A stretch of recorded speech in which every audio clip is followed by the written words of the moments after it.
બોલો અનાદિ શ્રી કૃષ્ણ નારાયણ ભગવાન.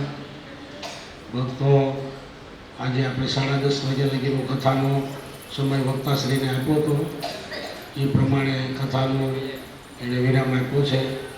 બીજું ખાસ કે આપણે કથા ચાલુ થઈ પહેલાં જાહેરાત કરી હતી કે શુક્રવારે બાલકૃષ્ણ પ્રાગટ્ય ઉત્સવ કરવાનો છે. એ ખૂબ ધામધૂમથી, કારણ કે આવા વક્તાઓ પોતાનો સમય કાઢી અને આપને રાજી કરવા માટે આવ્યા હોય તો આપણે પણ એમને રાજી કરી દેવા જોઈએ. તો એનું તો જીવન આખું કથા કરવાનું જ છે. રાજકોટમાં મહિનાના 30 દિવસ હોય, એમાં મહિનામાં 12 કથા તો કરે છે ભરત, પણ ચાની વાતો આપણને અહીંયા કરતા હોય એમ આપણી પણ વાતો સારી રોણની વાતો ત્યાં લઈને જાય એવો આપણે વક્તાશ્રીને પણ રાજી કરી દેવાના.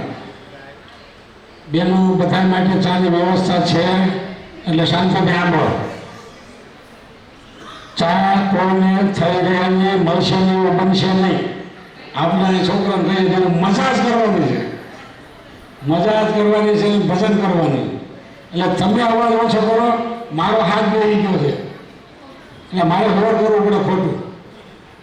એટલે વક્તા પણ રાજી થઈ જવા જોઈએ કે અમે કથા કરવા ગયા અને ભક્તો સુરતમાં ખૂબ આનંદ કરાવ્યો, ખૂબ બસમાં કથા અંતર્ગત કાર્યક્રમો રાખ્યા. એમાં આપણે બાલકૃષ્ણ પ્રાગટ્ય ઉત્સવ જે કરવાનો છે શુક્રવારે, એટલે અમે 3 દિવસ લગી જે આપણે ચડાવવા આવી છે. તો પ્રથમ બોલનો છેલ્લો બોલ લેવામાં આવશે. એમાં પ્રથમ બોલ 1100 રૂપિયા તનસુખ ભગત કાનાણી એના હતા.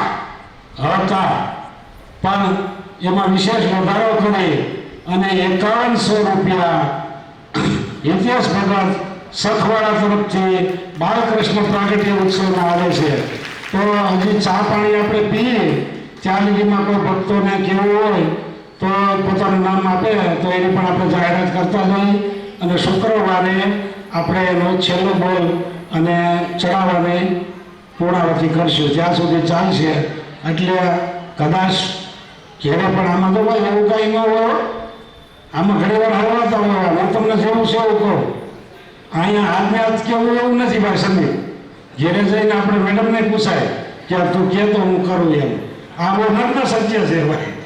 આમાં હું આવી જતો એવું ન હોય, મારે પૂછવું પડતું હોય કે ભાઈ મારે જવું છે સભામાં જાઓ. એટલે આ બધું એવું હોય એમ છે. એટલે તમારે ઘેરે પરિયાણ કરજો.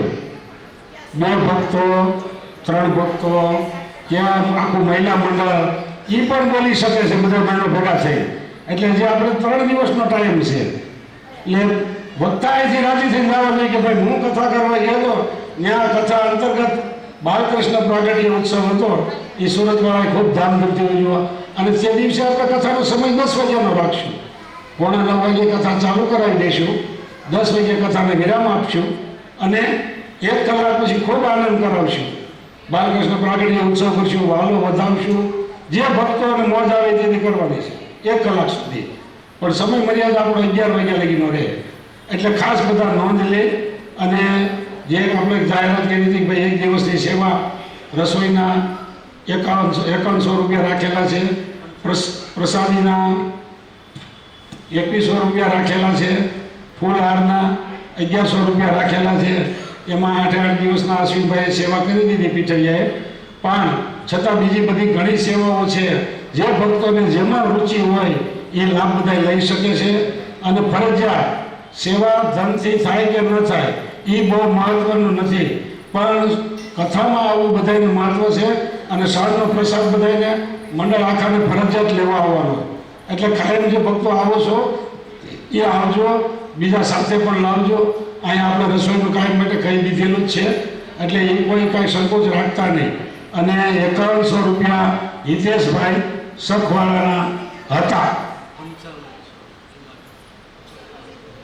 5500 રૂપિયા બાલકૃષ્ણ પ્રાગટ્ય ઉત્સવના લીલાબેન છગનભાઈ વઘાસિયા તરફથી આવે છે. ચાલો હવે કોઈ ભક્તો હવે જે બીજી એક ચડાવવાની જાહેરાત છે એ કાલે કરશું. આજે આપણે કચ્છથી અમૃત ભગત પધાર્યા છે, એ સમયને મર્યાદા ધ્યાનમાં રાખી અને આપણને મહારાજની લીલા ચરિત્ર પરચા અને કથા વાર્તાનો લાભ આપશે. અને બીજું ખાસ ભક્તો જાહેરાત છે કે બાલકૃષ્ણ પ્રાગટ્ય ઉત્સવને દિવસે મહેન્દ્ર બાપા ચીખલિયા તરફથી સૂકો મેવો અને ચોકલેટ એની છે ભાઈ. બધા બધા લેવા મહેન્દ્ર બાપા 6100 રૂપિયા ઇતિહાસ ભગત સખવાળા બાલકૃષ્ણ પ્રાગટ્ય ઉત્સવ આપે. વક્તા અને ભગવાનને ભક્તો રાજી થઈ જાવ એ ભક્તો રૂપિયા કે કથા ગામમાં 17 વર્ષ પછી ફરીવાર બાલકૃષ્ણ પ્રાગટ્ય ઉત્સવનો આનંદ લીધો છે. અને છતાં 4 દિવસ બાકી છે હજી.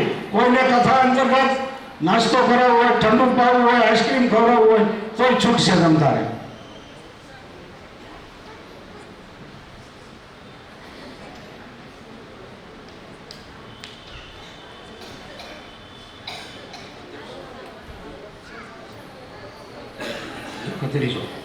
7100 રૂપિયા મયુરભાઈ છગનભાઈ સાવલિયા બાલકૃષ્ણ મહારાજના પ્રાગટ્ય ઉત્સવે હોલમાર્કીના ચડાવવામાં આપે છે. હાલો લખી રાખો. અમૃત ભગત પ્રવચન કરે ત્યાં લગી.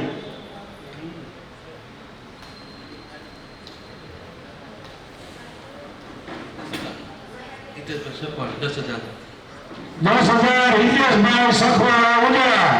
બધા બધા ભોળવું તો વગાડો ભાઈ. આ વગાડવા હવે અમારે ગોતવા જવા પડે. ચોથા હું ક્યાં કોઈના ભોળવું વગાડવા. ₹10,000 હિતેશભાઈ સખવાળા બાલકૃષ્ણ મહારાજના કથા અંતર્ગત પ્રાગટ્ય મહામહોત્સવમાં આરતીના ચડાવવાના. એમના પરિવારને તે દિવસે સ્પેશિયલ પાછો આરતીનો લાભ એ મળશે. જે રસોઈના યજમાન અને પોથીના યજમાન એને તો 2 આરતી મળશે, પણ વિશેષ જે આ ચડાવો લેશે એને બાલકૃષ્ણ મહારાજની આરતીનો પ્રાગટ્ય આરતીનો લાભ એના પરિવારને મળશે. જ્યારે ચડાવો ચાલુ હોય ત્યારે જરાક વાજિંત્રથી શોભાવવું જોઈએ. આપણી ફરજમાં એકાદો છંદ પણ બોલવો જોઈએ. એ તમારે ખાસ નોંધ લેવી. ગમે ત્યારે ચડાવો ચાલુ હોય ત્યારે આ કદાચ ને કોઈને ખબર હોય અથવા ન હોય, પણ આ જરૂર આ રાખવું. જ્યારે ઊંચો બોલ બોલાતો હોય ત્યારે આ અભ્યાસ ન ખબર હોય તો કરજો. આમાં એવું છે ભગવાન આ ભક્તોએ નક્કી કર્યું મારે કે શુક્રવારે શનિવાર કરવાના. એટલે રામ રામ કેવું પડે આ વગાડો ને. હા આપણે એમાં લોક કરે વગાડવા. તમારે વગાડવું તો હારો આગળ બોલું છું હું.